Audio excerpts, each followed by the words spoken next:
Basi tusomee. Unaanza na kitabu gani? Naanza Petero wa kwanza. Sura ya kwanza 22. Aya, ili tuende mbio, tufungulie. Una Kiswahili? Nisome Kiswahili. Wewe utufungulie kitabu cha Yohana 8:31. Aya, na wewe brother, ule alikuwa uko na Kiswahili? Nisome Kiswahili mimi niko nayo. Wewe huyu mwingine atufungulie kitabu cha nimesema nini? James, Yakobo. Kitabu cha Yakobo sura ya kwanza mstari wa 21. Kwa hivyo ili tukimbie mbio.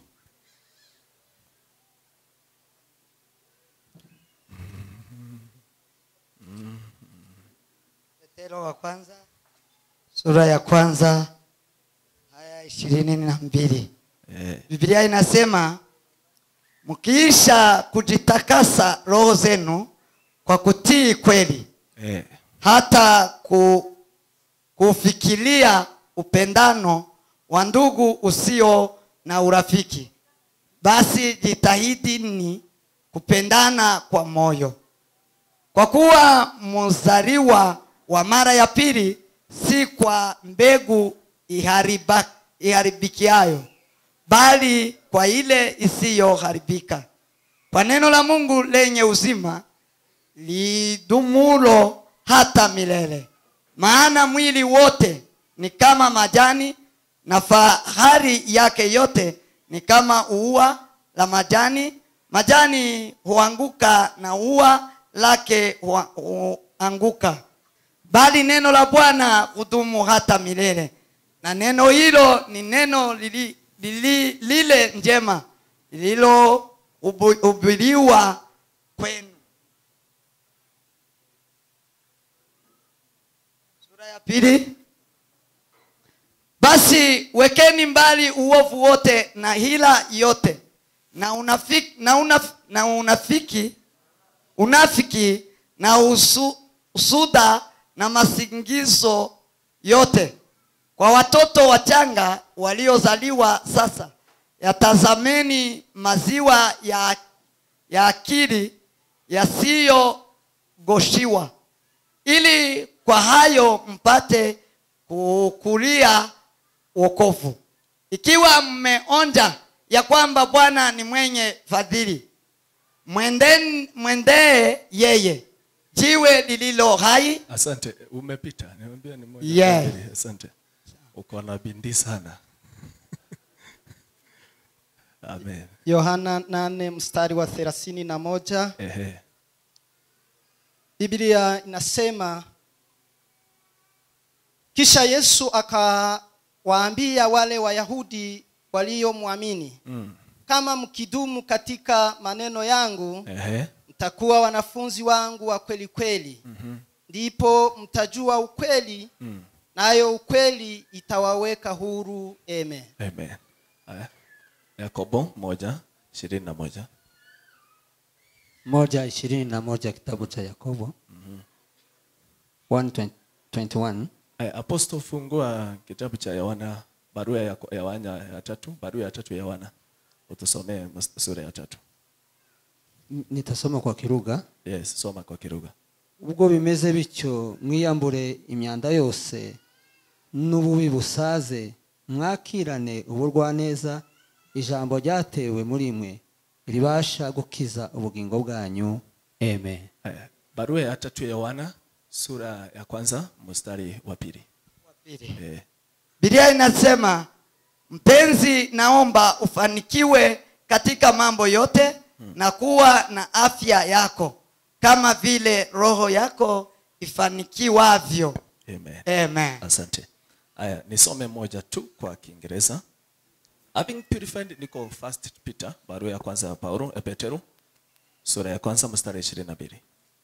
Having purified your souls by your obedience to the truth for sincere brotherly love, love one another earnestly from a pure heart, since you have been born again, not of the perishable seed, but of imperishable, through the living and abiding word of God. All flesh is like grass, and all its glory like the flower of grass. The grass withers and the flowers falls, but the word of the Lord remains forever. And this word is the good news that was preached to you. So put away all malice and all deceit and hypocrisy and envy and all slander. Like newborn infants, long for the pure and spiritual milk, that by it you may grow up into salvation. Indeed, if indeed you have tasted that the Lord is good. Amen. Bwana Yesu asifiwe. Sasa nataka urudishe attention yako huku. Ili nikupe pointi chache, na kwa ajili ya wale hatukuwa naye nitarundia kidogo tu ili niweze kusonga mbele. Nilisema ya kwamba kwa nini narudia? Kwa maana nikianzia katikati ya utapata, hii utapotea, na sitaki upotee. Nataka ujue mbisi ya kitu hii ni wapi, tulianzia wapi. Nilisema ya kwamba wokovu una hatua mbili. Wokovu iko na hatua mbili. Na hatua ya kwanza nikasema ni wokovu ambaye huja kwa kukiri Kristo. Wokovu ambaye huja kwa kukiri Kristo. Hiyo ndio sehemu ya kwanza.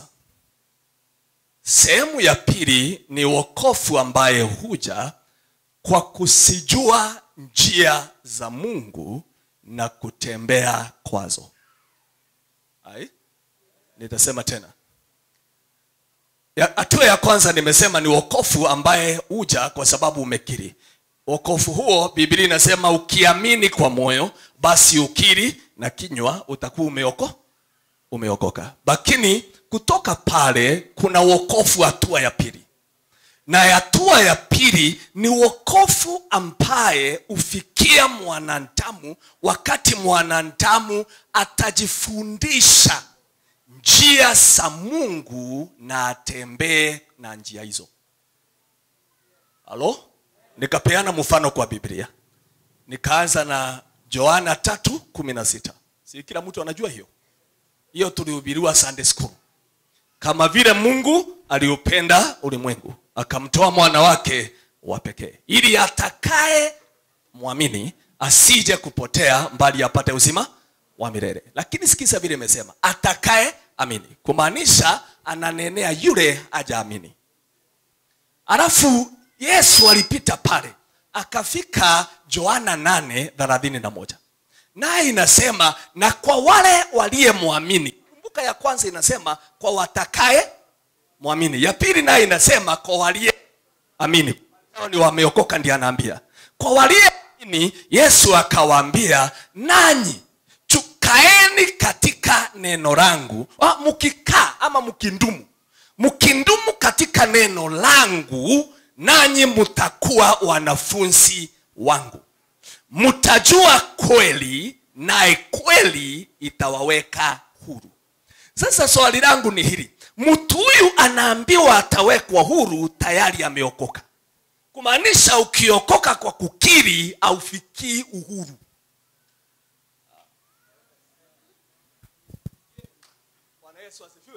Ukiokoka kwa kukiri kuna vitu vikufungae ambavyo bado havitaondoka. Kwa maana uhuru huo wa pili unastahili kuwekwa kupitia kweli.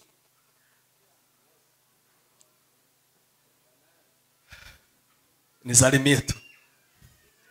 So tuna watu wengi wameketi kanisani na bado hawajawahi toka Yohana 3:16. Hao ndio wamekwama. Yaani tunawaitanga wa Kristo wa John 3:16. Hapo ndipo wanaishi. Ni wa John 3:16. Ukiwauliza wanakuambia brother, waachana na matendo, wokovu uko moyoni, wacha upusi. Matendo hutoka moyoni. Huwezi kutuambia wokovu uko moyoni wakati matendo ni mbaya, na matendo hutoka moyoni.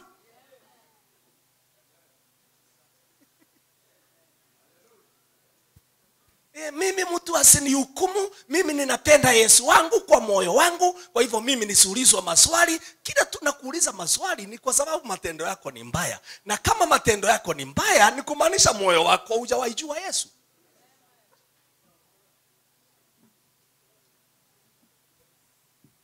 Haleluya. Niulizie mwenzako, wewe umeokoka vizuri ama uko John 3:16?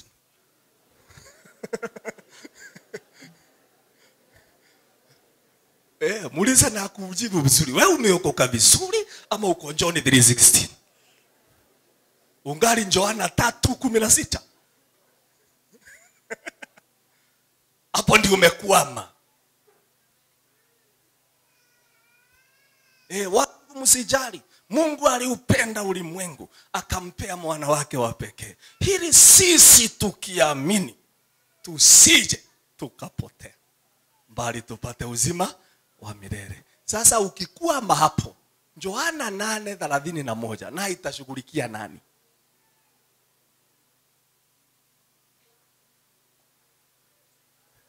Bwana Yesu asifiwe. Nikasema hivi, mwanadamu wakati unapokiri Yesu, kinachotendeka ni roho yako. Roho muliita aje kikwenu? The spirit. Spirit muliita nini? Umuka. The spirit of man. Umuka ndiye huwa anafufuka. Kumbuka wakati Adamu alitenda dhambi, roho ndiye ilikufa. Kwa maana roho yake ndiye ilimpea uhusiano na Mungu. Kwa hivyo alipotenda dhambi, roho yake ikafa. Kristo alipokuja, ukikiri jina lake, kitu cha kwanza unachopewa kama kufumba na kufumbua ni roho yako ufufuliwa.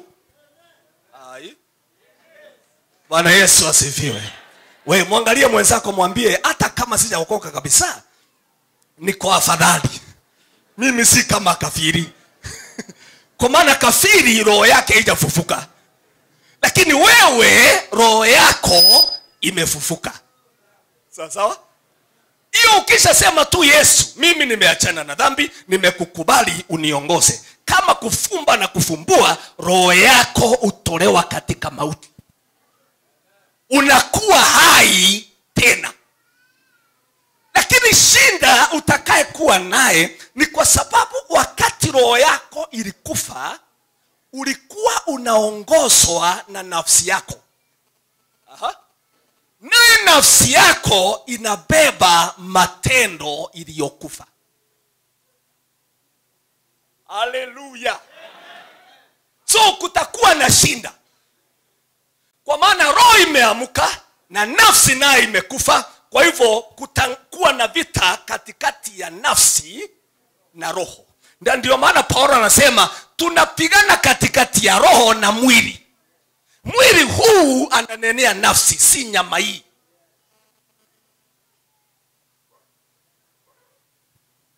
Bwana Yesu asifiwe.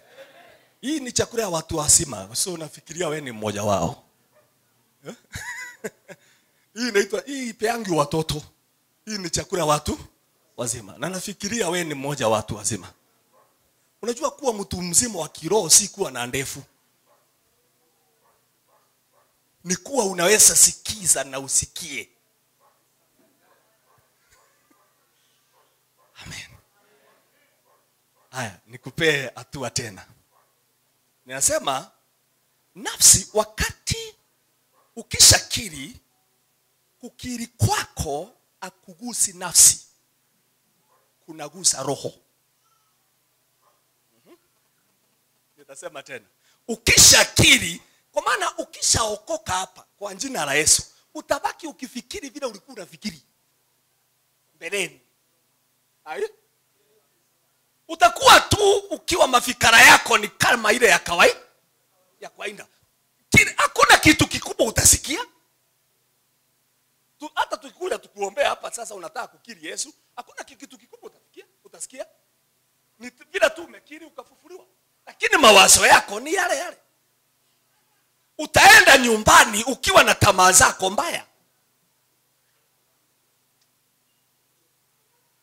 Kwa Kwa maana emotion zako asijaguswa.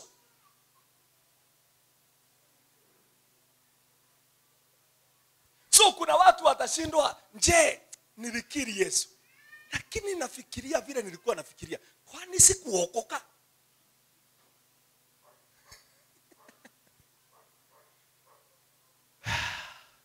Uliokoka brother, na roho yako iko hai. Shida ni nafsi.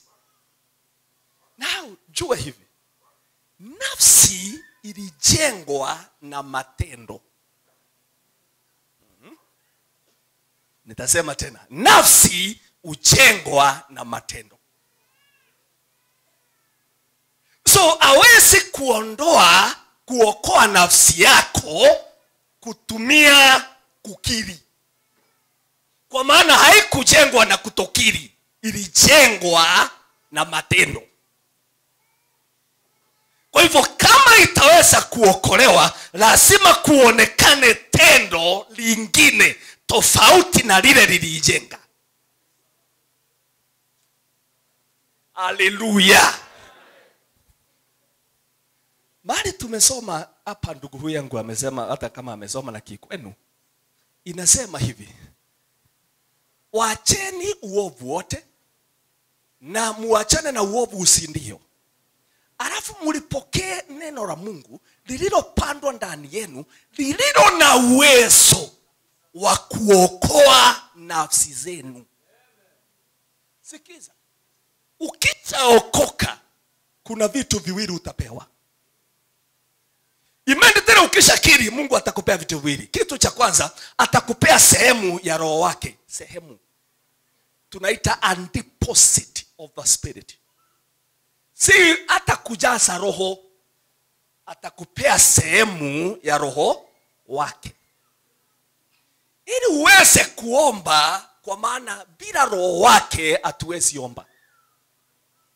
Jambo la pili, atakupea neno lake ndani yako kama mbegu.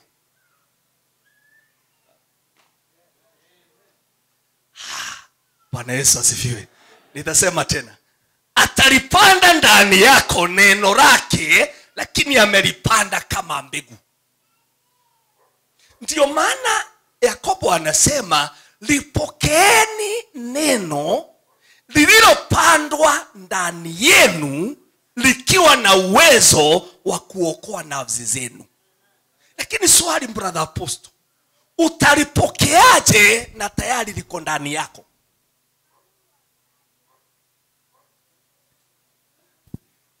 Anasema pokeeni, kwa maana anasema kama litaokoa nafsi lazima ulipokee. Lakini tayari alilipanda, liko ndani. Kupokea ni kumaanisha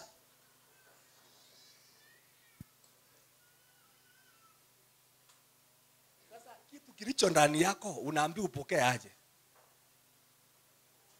na tayari kimeshapandwa.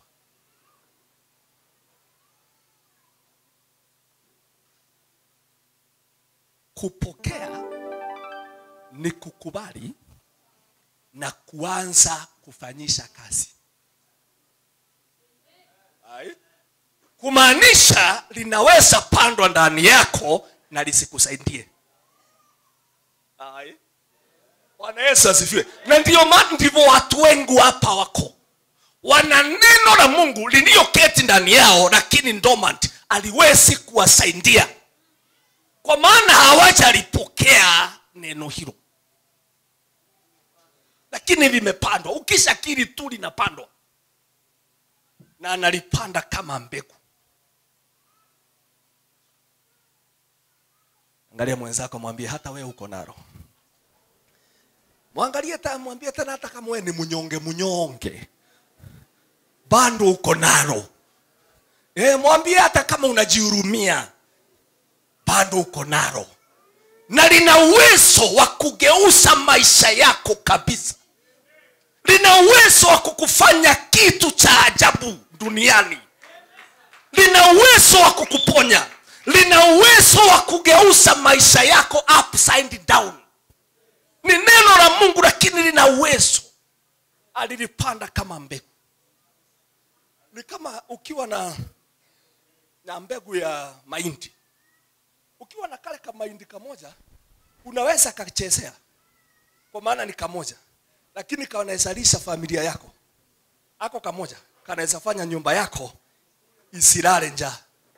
Kanahitaji tu ukaweke kwa mchanga, ukaweke maji, kapate process ikamilike, katazaa mahindi 2 ama 3, na hiyo 3 jamii yako itakula, haitalala njaa. Lakini wakati umakashika hapa, unaweza karushia kuku, unaweza fanya vile unafanya, lakini ndani yake uzima wa mahindi imeketi hapa. Na Mungu ndiye wa ajabu, alichukua mahindi, akachukua mtiro wa mahindi wote, akaweka ndani ya kambegu na akakunja. Kwa hivyo ndani ya kambegu wako kuna mti ule wote hapo ndani. Na iko na matawi hapo ndani. Na ile kitu inatokanga juu iko hapo ndani. Lakini ukikashika hapa, kanaonekana kakitu tu, akawezi saidia. Unaweza kachukua ukarushe juu, ukapige makofi, ukarushe vile, lakini ako kambegu kanaweza fanya nyumba yako ishibe. Hivyo ndivyo alifanya na neno lake. Halilikunja, akaweka uungu wote ndani ya kaneno hako, akaweka uzima wake wote ndani ya kakitu hako, akaweka uponyaji unayehitaji ndani ya kakitu hako. Alafu ulipookoka akakapanda ndani yako, akakwambia ukiamini na upokee, nawe utawekwa huru. Mwangalie mwenzako, mwambie uponyaji wako uko ndani yako. Mtaseme tena, mwambie ni wewe, iko ndani yako, haiko mbali, iko hapo huko. Wow. Yani wakati unapotembea hivi upitapo, Mungu anakuangalia, anaona mburundusa ya mtu. Yani mtu aliye na uwezo mwingi, lakini angali analia, kisema ole wangu, nilizaliwa kwa nini?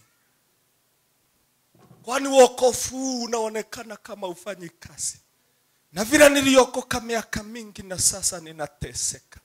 Mungu anakuuliza ole wako, ukijua ndani yako yaishi uwezo.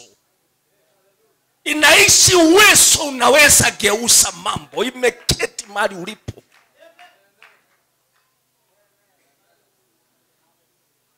Wakati Gideoni alikuwa analia pangoni, akiuliza ako wapi Mungu tuliyeandithiwa na baba zetu, tukiambiwa alitayarisha barabara katika bahari, na tukaambiwa ya kwamba yeye alipiga Farao na mambo 10 tu. Ako wapi Mungu yule aliyetoa maji barabarani? Ako wapi Mungu huyo ambaye leo sisi tunateswa na Wamidiani na tumeketi katika pangoni tukiwa tumevuna ngano mbele ya wakati wake ili Wamidiani wasikuje? Akiwa anafikiri juu hiyo na vile analia, kukatokea malaika akamwambia, habari yako mtu shujaa wa vita. Anashindwa shujaa aliaye, ni shujaa aje na leo ninalia? Akamuuliza, mimi hiyo salamu inamaanisha nini? Akamwambia, Gideoni, hivi ndivyo Mungu anakuambia, amuka uokoe wa Israeli. Akamwambia, nitafanya nini? Akamwambia, uwezo uketie ndani yako.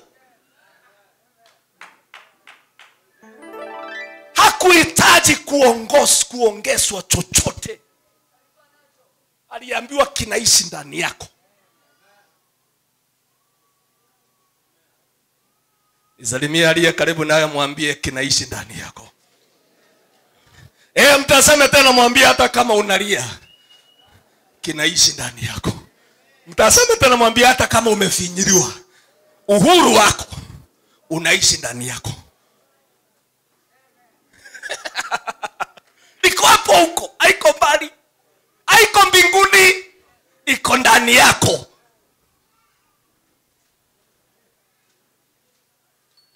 lakini sisi ni wanyonge. Sema ole wetu sisi. Sisi tuliokoka, si tunakaanga hivi hivi. My friend, Mungu akikuonyesha kilicho ndani yako,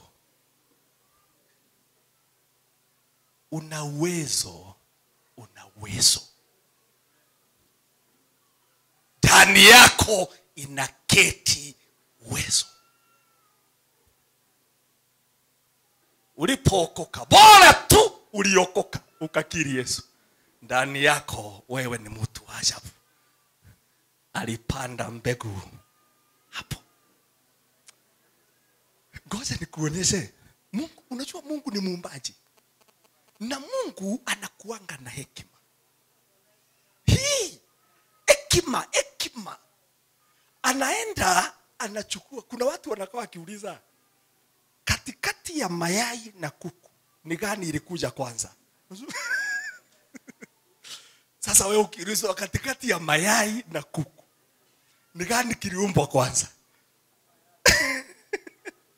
Mayai ilitoka wapi? Na mayai inatokanga kwa kuku. Naye kuku naye inatokanga kwa mayai. Sasa ukisema kilichoumbwa kwanza ni kuku, sawa? Naye kuku ilitoka wapi na inatokanga kwa mayai?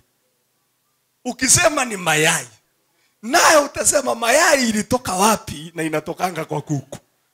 Mungu ni mtu wa hekima. Hekima.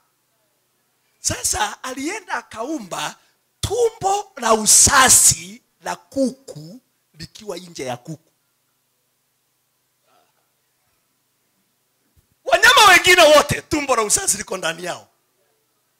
Kuku inakaa na tumbo lake la uzazi, ikikaribia kuzaa inalitoa tumbo la uzazi nje.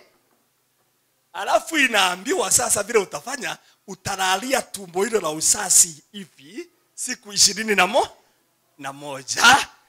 Vile inavyo, ukienda uchukue ile mayai ugoke hivi, utakuta kuku. Lakini ikilaliwa, kulalia hivi tu. Kwa hivyo ndani hiyo ya mayai kuna kuku mzima.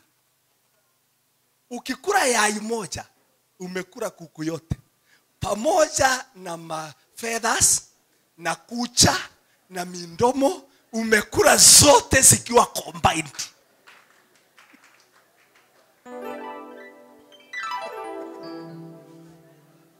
Umekula yai na kuku, kila kitu.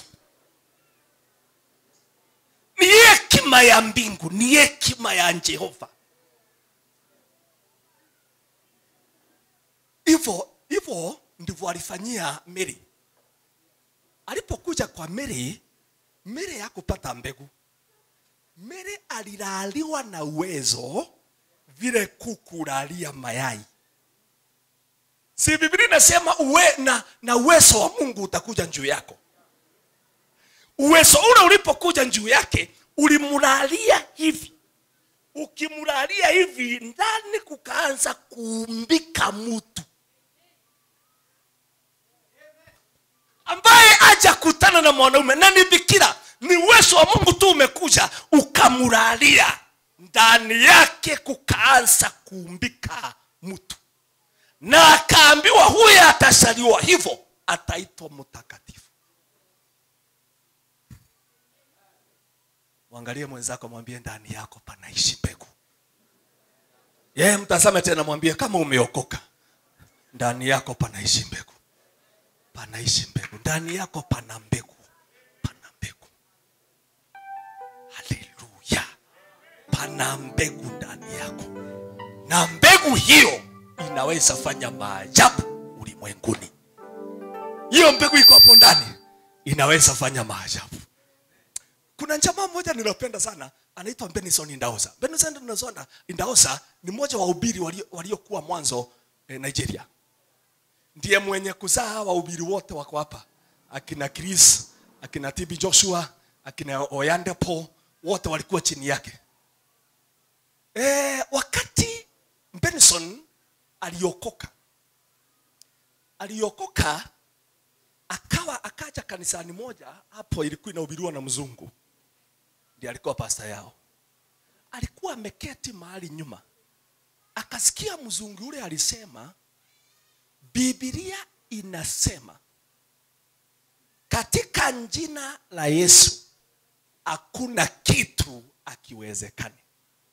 Everything is possible in the Lord. Mzungu akasema hata kufufua mtu. Benson alikuwa mbele pale nyuma, akasimama akamuuliza pastor, ati umesema? Akamwambia nimesema Biblia inasema yote inawezekana. Akamuuliza pastor, umesema Biblia imesema? Akamwambia ndio. Alimuuliza mara 3.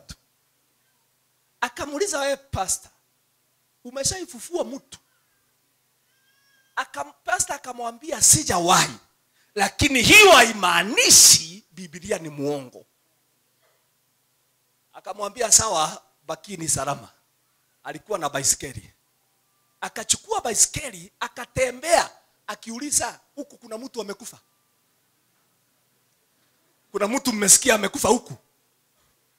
Akaenda siku hiyo akakosa. Siku ya asubuhi keshowe akaamukia asubuhi, akaanzia mahali aliachia. Akaenda akiuliza, nje hapa kuna mtu amekufa? Akifika saa 10 akaambiwa kuna nyumba fulani pale kunaona watu wamekusanyika, kuna kamtoto kamekufa. Akaenda mpaka hapo. Akawaambia sana, pastor wangu alisema Biblia inasema hakuna kitu akiwezekani mbele kwa Mungu, na alisema atakufufua mtu. Sasa nimekuja kufufua huyu amekufa. Wakamwambia, kijana wewe usije kutufanyia kazi ya upusi hapa. Akawaambia, mleteeni mtoto. Akaletoa mtoto, akaingia naye kwa nyumba. Wazazi wake wakaoja na watu wale walikuweko. Anasema alipoingia akasikia kutoamini kwingi kumeketi hapo. Anasema akachukua Biblia asome Yesu alifanya aje alipoingia katika kwa mtoto wa Jairus. Akasoma Biblia inasema Yesu akasema kila mtu atoke. Yeye akasema Biblia inasema kila mtu atoke. Wakatoka. Akauliza, na Yesu baada watoka alifanya nini? Alimuita kwa jina. Akasema sijui jina. Akafungua akaita, na akasema anaitwa nani? Akapewa jina. Akaambia sawa. Anasema akamuita mtoto yule mara kadhaa. After kumuita akasikia mtoto amepumua. Akasema katika jina la Yesu. Sasa akasoma ya pili. Akasema na mtoto wa Jairus alipoamuka alifanya aje? Aliita mama yake na baba yake, akasema waingie. Akaja akamwambia, akasema sasa niitue mama na baba. Mama na baba wakaja. Wakapewa mtoto wao akiwa mzima. Kutoka dakika hiyo keshowe akaanza safari ya kutafuta mwingine. Hivyo ndio Benson Ndaosa alikuja kujulikana ulimwengu nzima. Alikuwa anahubiri Nigeria, siku moja akapigiwa simu akaambiwa mama yako amekufa. Akasema msimpeleke mochari. Mfungue nyumba yangu, mumlalishe kwa kitanda yangu. Nitamaliza siku 5 kabla sija kuja. Akae hapo. Mwambie ninakuja. Hawezi kufa kabla hajanieleza. Mama akachukuliwa maiti, ikaenda ikalalishwa kwa kitanda yake. After siku 5 wakarandi Nigeria. Kwake kulikuwa kule Kano, akaingia. Alipofika akakuta mama. Akamwambia mama, mwanako amekuja. Amuka umsalimie. Mama akasema akaamuka akamwambia karibu mwanangu. Mama akampikia na aliishi miaka mingi kabla hajakufa. Anasema ndani yetu panaishi uwezo. Na uwezo huu uliwekwa na Yesu Kristo. Ni sisi wenyewe. Wakati Sanabasha alikuwa president. Sanabasha alikuwa Muislamu. Kuna siku moja alienda akatangaza Nigeria itakuwa Islamic state, nchi ya Kiislamu. Benson alikuwa Amerika. Akasikia alikuwa na simu ya Benson ya San Abasha. Akapiga, akamwambia mzee, Mr. President, anayeongea nawe ni Benson Indahosa. Akamwambia nimeona kwa news hapa ni kwa uwanja wa ndege wa Marekani na nimeona kwa news hapa ati Nigeria imefanywa Islamic State. Akamwambia President, nina masaa kadhaa sijafika Nigeria. Nikifika Nigeria nikute umebandilisha jambo hilo. Usipobandilisha ndege ile niko ndani yake ikirandi chini, siku hiyo dakika hiyo ndio utakufa. Sana basi alikuwa anamjua. Sana basi aliita press conference. Akasema kile nilisema ilikuwa makosa. Nigeria si Islamic State. Akaoko. Angalia mwenzako, mwambie ndani yako kuna mbegu. Mtaseme tena, mwambie ndani yako kuna mbegu. Siku moja alikuwa na mkutano, nafikiria ni Ambonke. Alikuwa na mkutano Ambonke kule Kano. Kano State. Akiwa pale yule alikuwa minister wa sport. Alikuwa Muislamu na hakuwa anataka kurusendia iwekwe. Akaenda akaorganize mpira friendly match katikati ya Cameroon na Nigeria na akaweka Kano ground. Ili kurusendi isiweko. Benson akampigia waziri. Akamwambia waziri, nimesikia umeweka mpira katikati ya Cameroon na Nigeria na umeweka mkutano mahali pale pana stadium. Na tuna crusade. Minister waziri alimwambia, kama mna crusade ama hamna crusade, it does not matter to me. Benson akamuuliza waziri, unasema it does not matter? Akamwambia waziri, if it will not matter today, when will it matter? Akamwambia today utajua it matters a lot. Na akamwambia kutanyesha mvua nyingi hapa itakayetetemesha Nigeria mpaka dakika ile utageuza jambo hilo. Jioni ikafika, kukaanza mvua. Mvua ulinyesha mpaka waziri akaita press. Akasema kuna crusade ilistahili kuwa Kano. Sisi tumeondoa mpira wetu kutoka Kano ground na crusade iwe ndio itaendelea huko. Wakati huo ndio mvua ilitulia. Vijana wa Nigeria wa mpira wakaja kumtafuta Benson. Wakamwambia mzee, sisi hatakuwa na mambo hayo. Sisi ni serikali ilise. Akamwambia ni vijana, mimi sina shinda na nyinyi. Ninajua amuku anashinda. Sasa fanyeni hivi. Si mmepelekwa mahali pengine, fanyeni hivi. Nimewapea muende mchape Kameruni 2-0. Na ni hivyo. Ikifika Sunday walichapa Kameruni 2-0. Na crusade ikaendelea. Crusade ulipoisha alikuwa ni Terosbon, alikuwa na Terosbon. Sasa Terosbon alistahili atoke Nigeria na aelekea Amerika, kwa maana kuna mkutano alikuwa naye na alikuwa na bibi. Sasa aja kata ndege. Mzee huyu aliingia mpaka uwanja wa ndege, sijui vile alikubaliwa, akaingia mahali ndege ziko. Akaenda akasimama, akakuta ndege ile inatoka ikielekea tayari imefungwa. Ikishafungwa milango zinivo. Akasimama kwa runway. Akasema kama utaenda unikanyange. Wakamwambia mzee ni nini? Akawaambia fungueni. Wakafungua. Akaenda akasimama. Akasema ameandamana hapa na Terosbon na Ndese bibi yake. Akaja akasimama pale akasema, huyu mtu wako ako hapa kando yangu ni mtumishi wa Mungu. Alikuwa anahubiri hapa na anaelekea Amerika na anahitajika kesho asubuhi kwa ajili ya mikutano aliye naye. Ninaomba watu wawili washuke kwa niaba yao. Aja kata na ataenda na gharama hiyo wameweka. Kuna mtu anaitwa Dangote. Dangote ndio richest man in Africa. Ndio tajiri, saizi ndio tajiri kubwa sana Afrika. Dangote alikuwa anaenda mahali pa business, hata alikuwa chini sana wakati wake kuwa na business kubwa, na alikuwa na mfanyikazi wake. Akasimama akamwambia mtumishi wa Mungu, nilikuwa naenda business Amerika na huyu ni mtumishi wangu kwa ajili ya watu wao. Dangote ni Muislamu. Nasema kwa ajili ya watu hao wanaelekea kwa ajili ya kazi ya Mungu, nimeshuka. Nitangoja ndege ya pili. Akashuka. Akiwa anashuka, Benson akamwambia ngoja. Akamwambia nisikize. Hivi ndivyo Mungu anasema. Atakufanya tajiri kubwa sana katika Afrika. Wewe ndio utakuwa unaongoza. Leo hii Dangote ndio tajiri kubwa Afrika nzima. Ndio huwa anaongoza kwa utajiri. Ni kushuka, alishuka kwa ndege. Kwa maana mzee mwenye mamlaka ameongea. Mpando wa mbegu. Mtazame tena mwambie ulipando wa mbegu.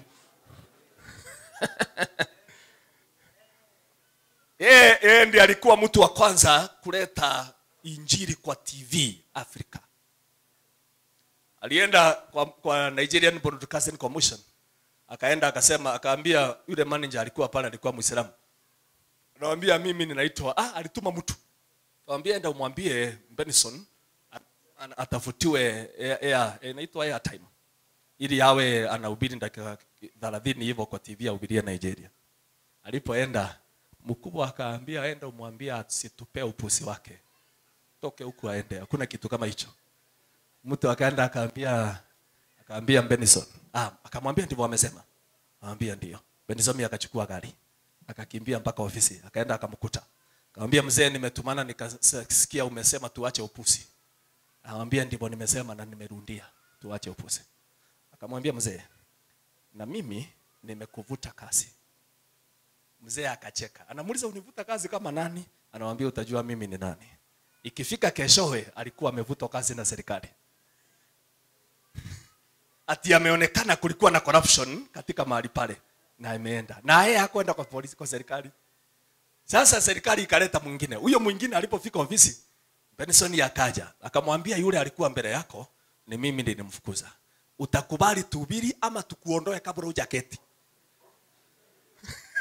Akamwambia wewe ndio utasema saa ile unataka na wewe ndio utasema unataka masaa ngapi. Akamwambia sasa wewe unaweza kaka. Power.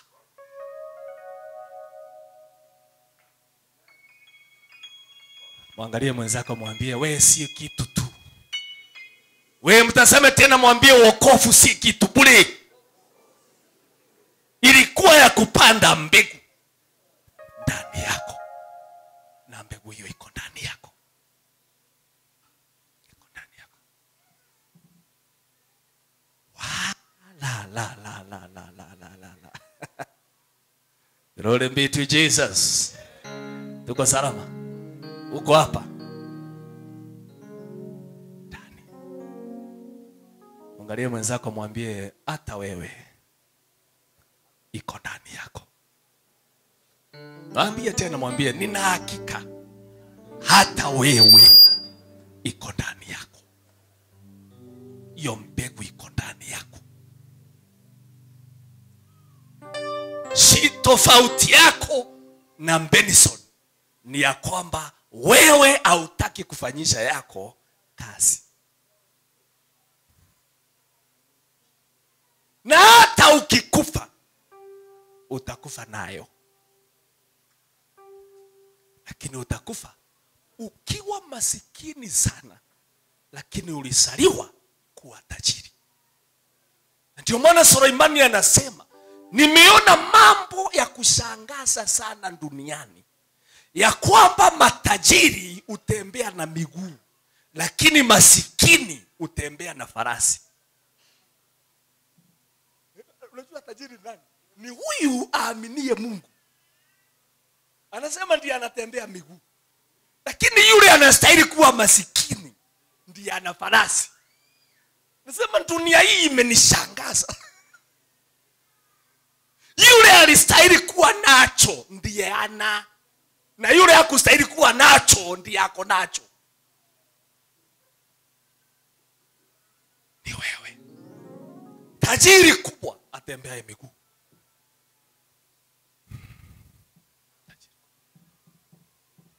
Ukienda unasema Bwana Mungu si unisikie. Anasema amuka na mbegu iliyowekwa ndani yako. Ujiokoe.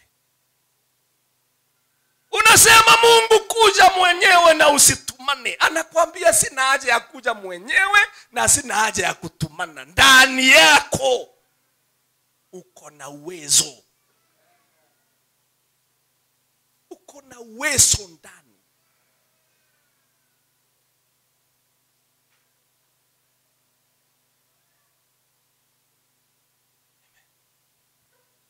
Tungali tunalia kama vile Gideoni alikuwa analia katika pangoni. Oi Bwana, ako wapi Mungu tuliyeandidhiwa? Baba zetu alituambia vile alifungua barabara katika bahari ya Shamu na akaua jeshi yote ya Farao. Tukaambiwa ulitoa maji kwa njiwe na mengine iliyokuwa chungu ukaifanya tamu. Wewe ndiye uliofunika Waisraeli na wingu lako. Bwana, ulienda wapi? Kwa nini leo sisi tuko hivi? Lakini hata akilia hivyo, mbegu ya shujaa wa vita inaketi ndani yake. Mungu alipokuja, hakuja kumwambia nimekuja. Alikuja kumwambia amuka. Wachana na upuzi. Ndani yako iko na uwezo. Ndani yako iko na uwezo. Amuka na uwezo huo. Uone vile kutafanyika.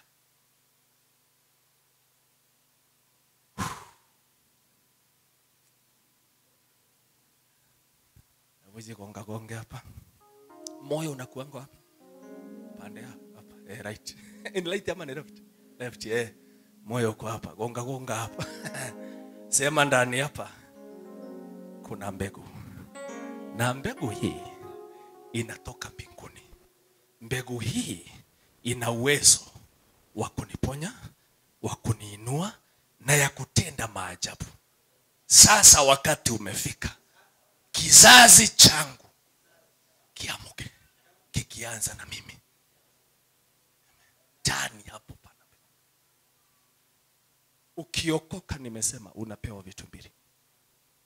A portion of the spirit and deposit. Tunaita and deposit. Kiswahili inaita bayana. Bayana ya roho. Kumaanisha a small portion ya spirit wa Mungu anaweka ndani yako. Alafu anakuja anapanda mbegu ya neno. Anakuambia sasa ukiwa hivyo si wewe ni maajabu. Can you imagine brother? Yesu, Biblia inasema Yesu ndani yake palikuwa panaishi kitu anaita the deity. Deity ni uungu wote uliwekwa ndani yake. Akatokea akiwa mwanadamu, lakini ndani yake imewekwa uungu. Yaani ufalme wote umeketi hapo. Sasa anapita huku tu kama mtu. Hata ni mwanadamu, wanamchukia, hawataki kumuona, lakini ndani yake.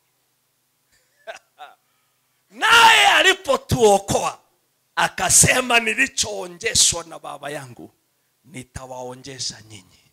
Akachukua ufalme wake, akaiweka kama mbegu, akaipanda ndani yako. Akakwambia unaweza fanya kila kitu ambacho uliona nikifanya.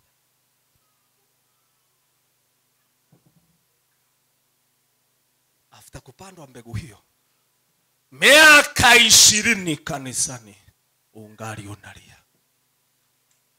Miaka 30 kanisani ungali unalia. Miaka 40 kanisani ungali unalia. Miaka 15 unasema mimi niliokoka 1945.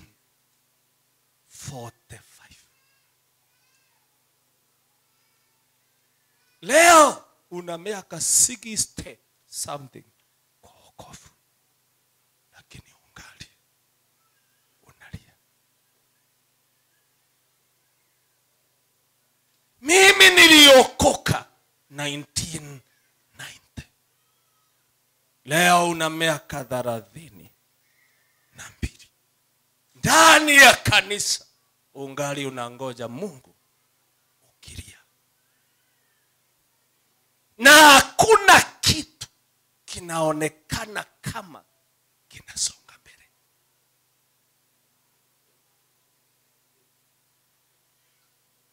Je, tuliokoka ili tukae hivyo ndugu zangu? Hiyo ndiyo ilikuwa maana ya wokovu. Ukilia sana, Mungu anasema ndani yako niliacha mbegu. Ndani yako una uwezo. Ndani yako una uwezo. Kwa nini unalia? Ndani yako una uwezo.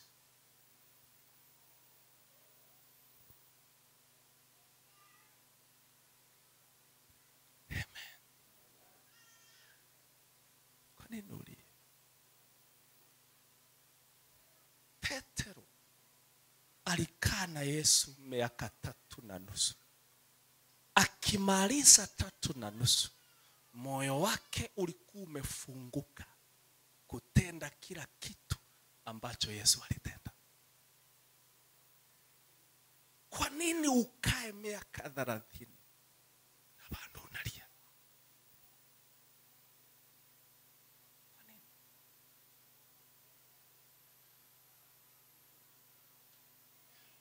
Why?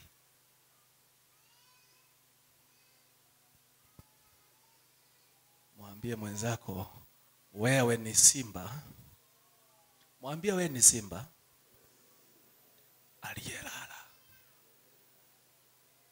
Unajua simba akilala ni mnyonge, utapitia hapo, lakini ni mkali akiamuka. Sasa ni vile ulilala kabisa. Simba alalae. Wow. Glory be to Jesus. Ndio maana shetani anatuchukia sana, kwa maana ya kukuambia kweli. Ndio maana hataki. I wish things would turn upside down. Mambo itageuka. Sasa nikupea point ya mwisho. Mbegu hii ilikusudiwa kuokoa nafsi yako kutokana na mauti. Niseme tena. Mbegu hii, jambo la kwanza, inastahili kuondoa mauti iketie nafsini mwako ili ifikishe uzima. Pointi ya 3. Maisha ya mwanadamu haiwezi kuwa tofauti na kilicho nafsini mwake. Maisha yako haiwezi ikawa tofauti na kilicho nafsini mwako. Kama nafsi yako imebeba mauti, kumaanisha maisha yako yote itakuwa na mauti. Mahali tumesoma barua ya kwanza ya Yohana, anasema ndugu yangu, ninaomba ya kwamba ufanikiwe sana, nawe uwe na afya kama vile nafsi yako ifanikiavyo. Kwa hivyo nafsi ndiyo icontrol prosperity. Ufanisi wa mwanadamu huwa controlled na nafsi yake. Nilisema jana, nafsi ni mawazo, ni hisia na mapenzi. Mind, emotions and the will. Hiyo ndio inaitwa soul, nafsi. Vitu hiyo 3 ndivyo vina control kile ambacho utaona.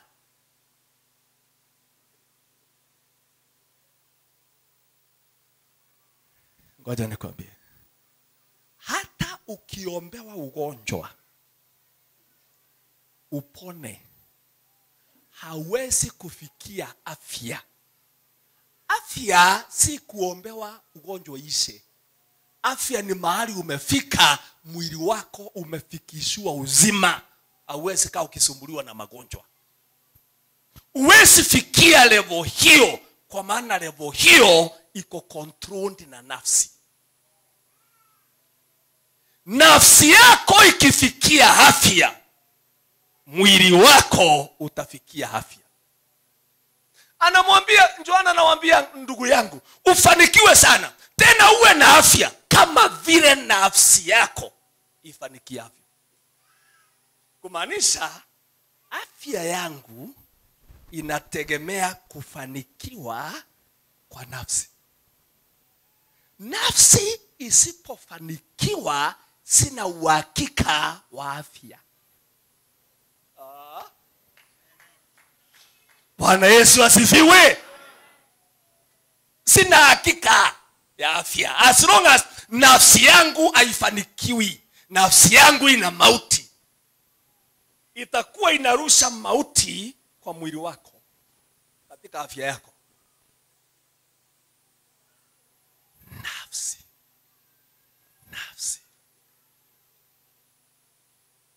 Na wokovu wa pili uhusika na nafsi.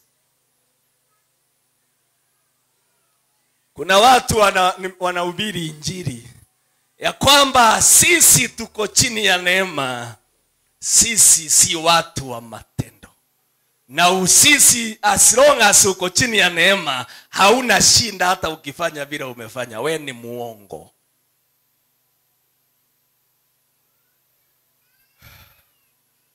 Maisha ya mwanadamu utegemea kilicho nafsini, na nafsi haijengwi na neema. Nafsi hujengwa na tendo. Nafsi haijengwi na neema. Nafsi, the formatting ya akili haifomatiwi na neema. Formatting ya akili na neno la sheria. Unajua sisi si wa sheria, walio sheria ni wa Musa. Wachana na upumbavu. Sheria ni nini? Sheria si usikule nguruwe.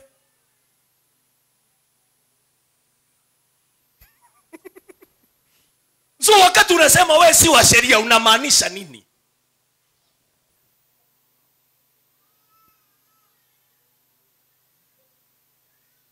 Na Yesu akisema aliye na sheria zangu na kusifuata.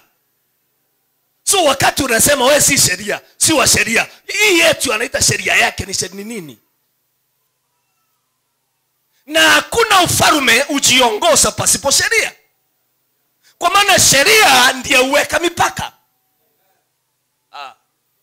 Kazi ya sheria ni kuweka mipaka. So unataka kuniambia ufalme wa Mungu ndiye hauna sheria? Aje, hii itakuwa ufalme aje? Itakuwa ufalme aje na hakuna ufalme usio na sheria? Enda Somali.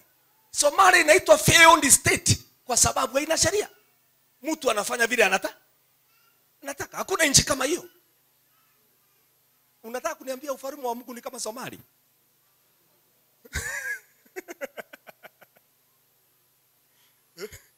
Wakati unasema hakuna sheria, unikumaanisha ufalme wa Mungu ni kama Somalia? Mahali kila mtu hufanya vile anataka na haulizi swali. Kwa maana ako na neema. Neema haikuja kuondoa sheria. Neema inasema umependwa hata kama upendeki. Neema ilikuwa ya kukufunika ili Mungu asikuue ukikosea. Lakini haikuja kuondoa sheria. Kwa maana kinachojenga nafsi yako ni sheria hiyo.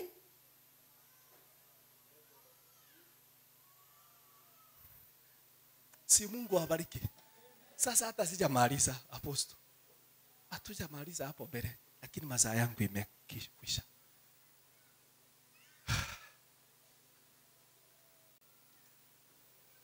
Angalia mwenzako, mwambie ndani yako panaishi mbegu. Mtazame tena, mwambie ndani yako panaishi mbegu. Unaweza fanya maajabu. Unaweza fanya maajabu. Hapo ndani panaishi maajabu. Hata kama unakaa kama umenyeshewa. Wacha kukaa tu kama umenyeshewa, ndani yako ina uwezo. Unajua una uwezo kiwango ya kwamba hata wakati unasikia we ni mnyonge sana, wakati huo bado una uwezo kuliko shetani. Dakika hiyo unasikia uko mnyonge sana, ukipimwa uwezo wako ndio mkubwa kuliko shetani. Hata dakika hiyo unasikia ukiwa mnyonge, una uwezo mkubwa ndani yako hapo. Na hauhitaji kuwa mhubiri. Uponyaji na kufufua haikuwa ya wahubiri, ilikuwa ya waaminie. Yesu hakusema ukiwa mhubiri utafanya hivi. Alisema ukiniamini utafukuza pepo, ukiniamini utaponya wagonjwa, ukiniamini hata ukiumwa na nyoka hautakufa, ukiniamini. Hakusema ukiwa mhubiri. Matendo haya si ya wahubiri, matendo haya ni ya yoyote aminie. Unastahili kutokea sokoni hivi, unawekea mgonjwa mkono, anapona, na unaendelea kuuza nyanya. Haustahili kufanyika mhubiri kwa maana umeponya kiwete. Mhubiri ni kuitwa, anaitwa ni mwito, lakini matendo hayo ni ya kila mtu. Haleluya. Unastahili kutokea shambani ukilima, usikie kuna mtu ako pale ana pepo, uweke njembe chini, hata usioshe mikono, uambie pepo, nimekuamurisha kwa jina la Yesu, toka. Inatoka mbio, mtu anakuwa huru, unarudi kuendelea kulima.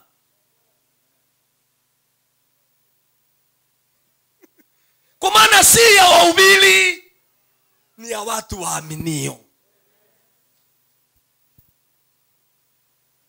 Shinda ni kama wewe unaamini ama uamini.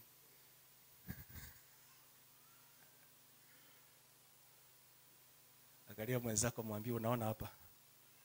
Mwambie mzuri, unaona hapa. Kile kiko hapa ni Mungu anajua. Kinaweza fanya maajabu. Na kimeketi hapo ndani yako tu na ndani yangu. Hakiko mbali. Mungu wa mbinguni atusaidie. Usaliwe tena. Lakini sikia hivi. Utakapookoka, Yesu amesema hivi, utakapokaa ama ndumu kwa neno langu. Nilisema kundumu, Gereza inatumia jina if you will abide. Abide ni kushikamana. Anasema ukishikamana na neno langu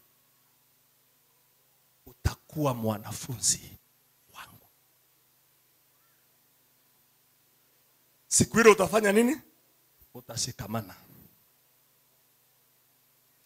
Shinda yetu, niliwaambia wengi wetu wanasoma neno kwa maana wanaenda kuhubiri, ama anasoma kwa maana kuna kaushirika ataongea. Atusomi neno kwenda kuhubiri. Ukisifanya hivyo utakosea. Tunasoma neno kwa maana neno ni katiba ya mbinguni. Ai? Na ninastahili kujua katiba inasema nini kunihusu. Si nikuletee. Mimi ninastahili kukuletea kile ninajua kuhusu katiba hiyo.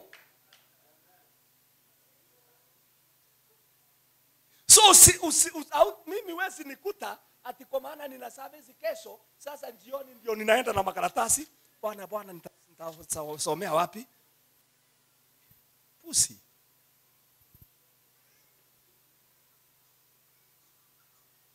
Unasoma katiba. Kwa hivyo unaisoma usiku na mchana, hata kama utahubiri mwaka huo mwingine. Amen. Hata kama utawahi hubiri mwaka huu, unastahili kuisoma usiku na mchana. Na ili usome Biblia ikuletee uzima, unastahili kuisoma na kusudi. Intentional. With an intention. Kusudi ya kwamba sababu ninasoma ni kitu ninatafuta. Pastor, uliponunua tablet hii, kuna kitabu ulipewa kinaitwa manual. Sawa? Manual hiyo unaisoma ukipita. Unaisoma ili ujue kutumia machini umepewa. Kwa hivyo utasoma, ukisoma unaona inasema ufinye hii. Inaitwa okay. Unakuja ufinye uone kama itafungua. Inafungua kitu unasoma tena na unasema anakuambia ukitaka hapa ufinye hapa nayo. Unafinya inafunguka. Unarudi tena unasoma ili kuelekeze kila kitu kiko ndani. Hivyo ndivyo Biblia ilivyo. Wewe ni kiumbe cha Mungu na yule ataweza kukuambia vile ulivyo ni manual ya mbinguni. Na manual ya mbinguni ni neno la Mungu. So ujapo kusoma, haukuji kusoma ili uhubirie watu. Unakuja kusoma manual ili ujijue, ujue aliyekuumba na ujue uhusiano wenu. Lakini ukikuja kuhubiri ili kusoma ukahubiri, wewe unapoteza njia.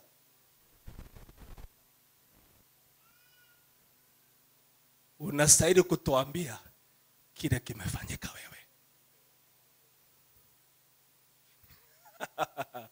Ninastahili kuja niwaambie, unajua ndugu zangu, huku tunaenda ni kwa Jehova na wale wanaendanga huko ni ma-citizen, na vile nilikuwa nimesoma nimegundua ma-citizen wote wanastahili kuwa hivi, na ndivyo huwa ninajifundisha kuwa kila wakati. Kwa hivyo ndugu zangu, naomba mnifuate tuweze kufanya kitu hiki. Kwa maana ulisoma ukaona vile mnastahili kuwa na ukaanza kujitrain kuwa hivyo.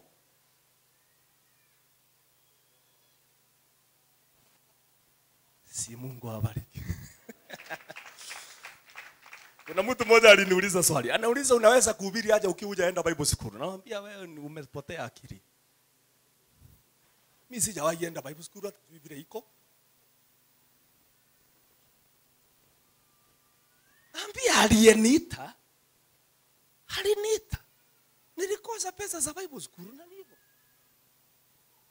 Sitaka nikilia. Kwa maana si Bible school itanifanya mhubiri. Bible school itakufundisha history ya Bible. Lakini the power of the word iko kwa Roho Mtakatifu.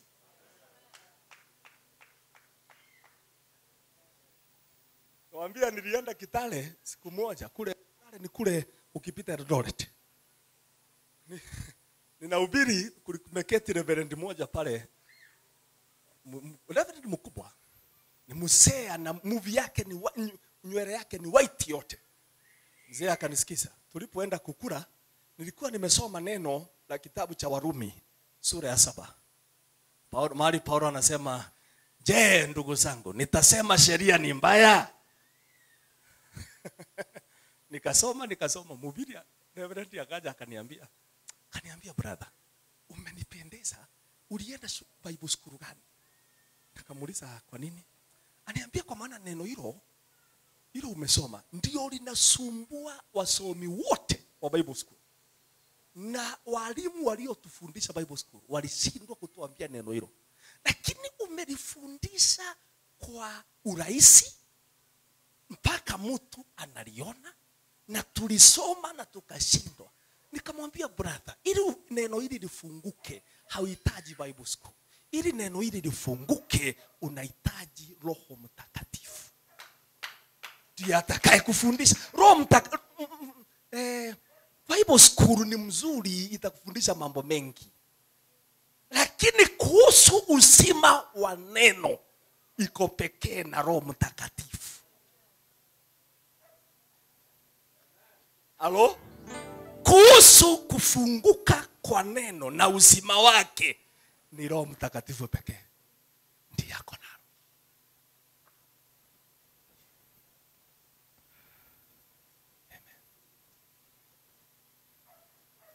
ayo mazi ni bisumbiso uliteka, mutayuni nambala kuvuga nacho, turakusumbiza tukumva tukueneza, ushimwe mana wimbasoye. Ayo mazi ni bisumbiso uliteka, umutayuni nambala kuvuga nacho, turakusumbiza tukumva tukueneza, uzimwe mana wimba.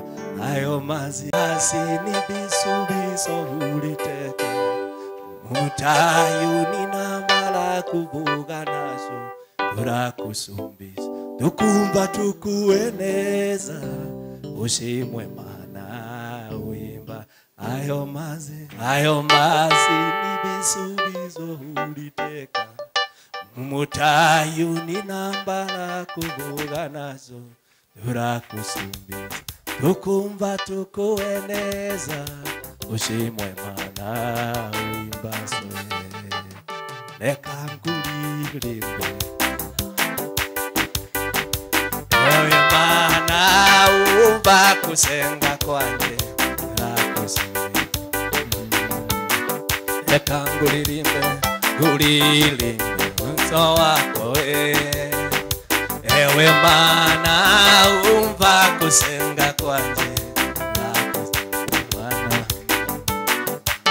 ayo mazi ni bisubizo uliteka, umutayuni nambala kuvuga nacho, turakusumbiza tukumva tukueneza, ushimwe mana wimbasoye. Haleluya. Mungu wa mbinguni wabariki. Mubarikiwe mukiingia na mubarikiwe mukitoka. Ubarikiwe na baraka za Ibrahimu, Isaka na Yakobo. Ubarikiwe na Mungu aliye juu ya miungu yote. Ubarikiwe na baraka zisizopunguka. Naye jua la neema likuangazie. Kila mahali uendapo, mkono wa Jehova usiondoke juu yako. Neema yake iwe juu yako siku zote. Atakaye kulaani yeye atalaaniwa, atakaye kubariki yeye atabarikiwa. Atakaye kufungia mlango usiingie, milango yake ndiyo itakayefungana. Atakaye kufungulia mlango naye yake ifunguliwe. Katika jina la Yesu, wewe ndiye mubarikiwa siku zote za maisha yako. Ninakuondolea magonjwa ya mwili, ya moyo na akili. Mungu awe nawe siku zote za maisha yako. Utaitwa mubarikiwa. Amani ya Bwana iwe nawe. Shalom, shalom, shalom, shalom, shalom. May the peace of the Lord that surpasses the understanding of men be with you now and forevermore. In the mighty name of Jesus. Mungu akubariki sana katika nchi ya ugenini. Akupe mahali utakanyanga na uweze kudhibitika. Kusionekane yoyote atakaye ngoa miguu yako katika nchi ya Kenya.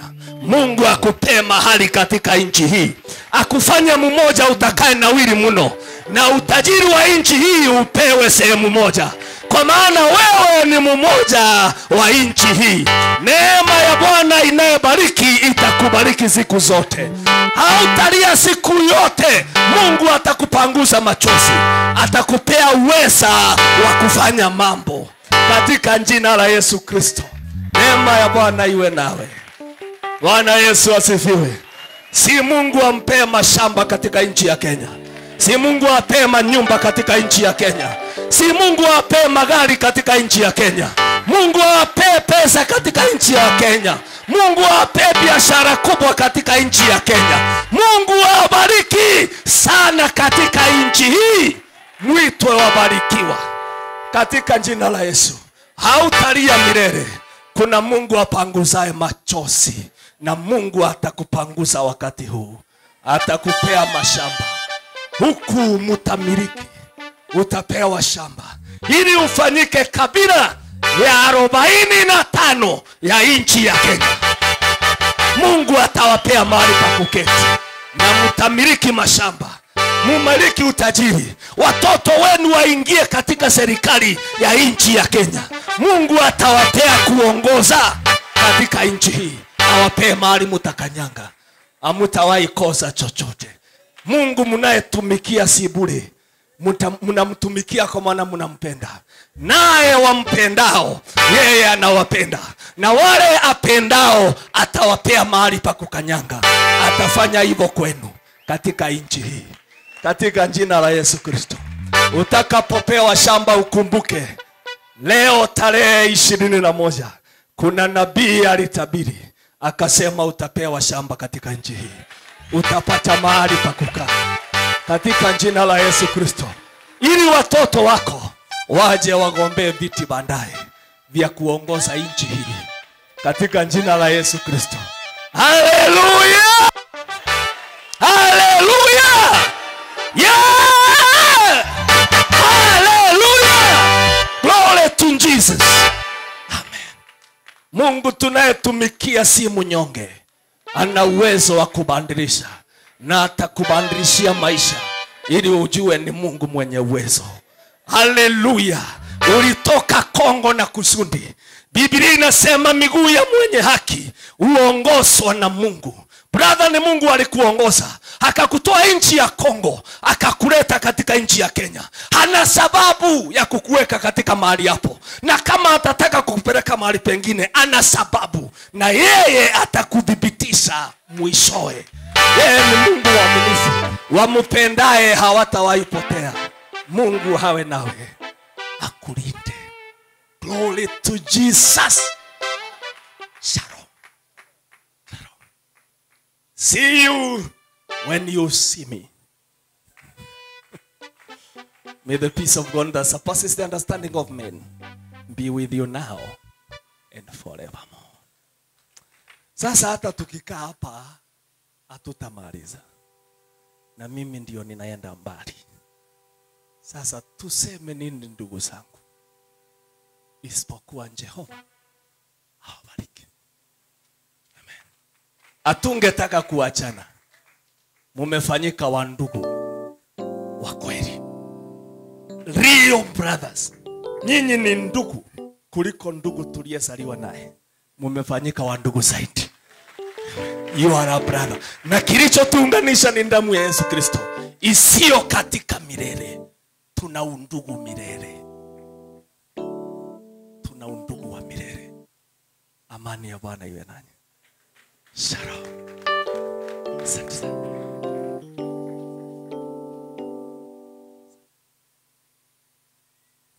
Makofi mazuri kwa neno la Mungu.